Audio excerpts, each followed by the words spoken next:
Hi everyone, my name is Talha. Friedrich Nietzsche 1844 में Germany के खामोश गांव में पैदा हुए। उनके फादर एक क्रिश्चियन प्रीस्ट थे। उन्होंने अपनी यूनिवर्सिटी और स्कूल में बेहतरीन परफॉर्म किया और उन्हें कदीम यूनानी फिलॉसफी पर बड़ा अबूर हासिल था। इसीलिए वो यूनिवर्सिटी ऑफ बेज़ल के प्रोफेसर बन गए बहुत छोटी उम्र पे, यानी वो शायद मिड ट्वेंटीज में थे। लेकिन उन यूनिवर्सिटी की जॉब उन्हें रास नहीं आया।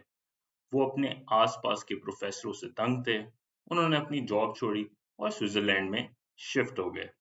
अपनी बाकी जिंदगी उन्होंने स्विट्जरलैंड में गुजारी, जहां वो अपनी फिलॉसफी और किताबों पर काम करते रहे। उनकी मशहूर किताबों में birth of tragedy, all too human और शायद सबसे मशहूर किताब बियॉन्ड गुड एंड इविल शामिल है। उनके बहुत सारे मसाइल थे। वो अपने खानदान के साथ बेहतर ताल्लुकात नहीं रखते थे।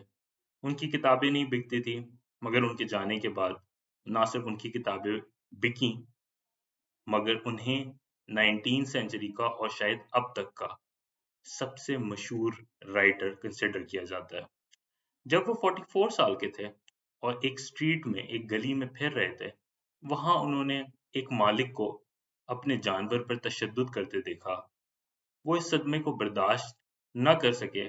उन्होंने उस मालिक को रोका और उस जानवर से कहा, तुम्हें और तो कोई नहीं समझ सकता, मगर मैं समझ सकता हूँ। इस वाक़ये का उनकी ज़हन पर बड़ा गहरा असर हुआ और वो 7 साल बाद तवील बीमारी गुजार के इस दुनिया से चले गए। उनकी फ़िलॉसफ़ी हीरोइज़्म के मुतालिक थी। वो बात करते थे कि किस तरह एक बड़ा आदमी, एक ऐसा आदमी जिसकी रूह मज़बूत है, वो सुपर ह्यूमन बन जाता है और अपनी ज़िंदगी की मुश्किलात पर काबू पा लेता है। वो सिखाना चाहते थे कि हम अपना हाईएस्ट पोटेंशियल कैसे हासिल करें। उनका ये ख्याल था कि हमारे अंदर की जलन, हमारे अंदर की हर्टफुल फीलिंग्स और हमारा अपने आप को दूसरों से कंपेयर करना, ये ज़िंदगी का हिस्सा है।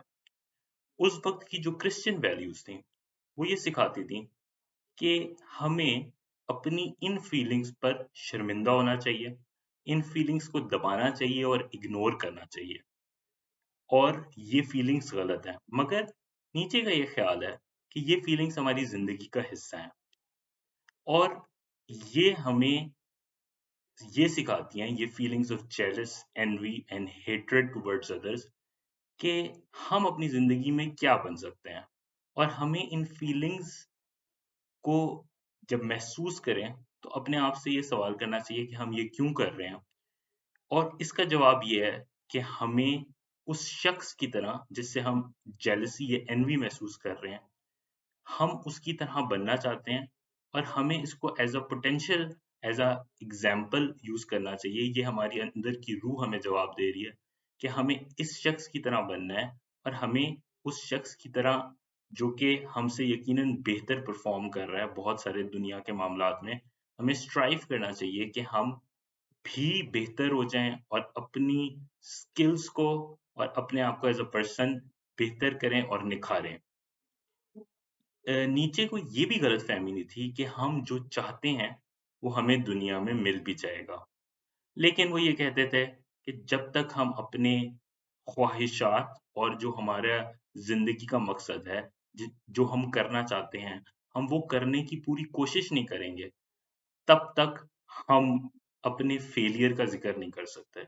यानी कि हम अपना फेलियर तब मानें जब हम अपनी अंदर की ख्वाहिशात और जो हम महसूस करते हैं, जिस काम के लिए हम दुनिया में आए हैं, जब तक हम उस काम के लिए पूरी मेहनत ना कर लें, अगर उसके बाद हमें फेलियर मिलता है, नाकामी मिलती है तब तो ठीक है, लेकिन उससे पहले हमें विक्टिम नहीं बनना चाहिए। इस नीचे को क्रिश्चियन फिलॉसफी से भी बहुत इख्तलाफ था। उनका ख्याल था कि न्यू टेस्टामेंट में बहुत सारे फिलॉसफी और वैल्यूज़ जो मौजूद थीं, वो ठीक नहीं थीं और वो इंसानों को मुनाफ़िकत की तरफ लेके जाती थीं। कदीम रोमन में इंसानों को जब गुलाम बनाया गया, तो उसको फर्माबरदारी का नाम दिया गया और जब इंसान डर गया और इंसान बदला नहीं ले सका, उसको माफ़ करने का नाम दिया गया। इस हिपोक्रेसी को, इस क्रिश्चियन हिपोक्रेसी को नीचे ने अपने काम में बहुत ज़्यादा हाइलाइट किया। नीचे का एक बहुत मशहूर जुमला, गॉड इज़ डेड, یہ ہر انسان کی زبان پہ تھا 19th اور 20th سینچری میں۔ اس سے مراد نیچے کی تھی کہ نیچے نے یہ ریئلائز کیا کہ آج کی دنیا اور ماڈرن مین ایتھیزم کی طرف جا رہا ہے، اور ایتھیزم کی جانے کی وجہ سے اس کی زندگی بہت خشک ہو گئی ہے، اور وہ زندگی کی سفرنگز اور مایوسیوں کا مقابلہ نہیں کر پا رہا، کیونکہ اس کا فیتھ اور یقین اور بلیف خدا پر سے ہٹ گیا ہے۔ نیچے نے اس بات پر زور دیا کہ انسانوں کی زندگی میں آرٹ اور کلچر کو لا کر ہم اس ایتھیزم کا مقابلہ کر سکتے ہیں۔ انہوں نے اس بات کا بھی ذکر کیا کہ ڈیموکریسی کے میچ ڈیموکریسی کے بھی خطرناک نتائج نکل سکتے ہیں۔ ہم نے اگر ماڈرن مین کے سائیکولوجیکل میک اپ کا مطالعہ کرنا ہو تو نیچے کی بک سے بہتر کوئی بھی بک نہیں ہے۔ یہ ایک ماڈرن انسان کے احساسات کو بہترین طریقے سے ڈیفائن کر سکتی ہے اور کرتی ہے، اور اس کو سمجھ کر ہم ماڈرن مین کے بہت سارے مسائل کو حل کر سکتے ہیں۔ Thank you.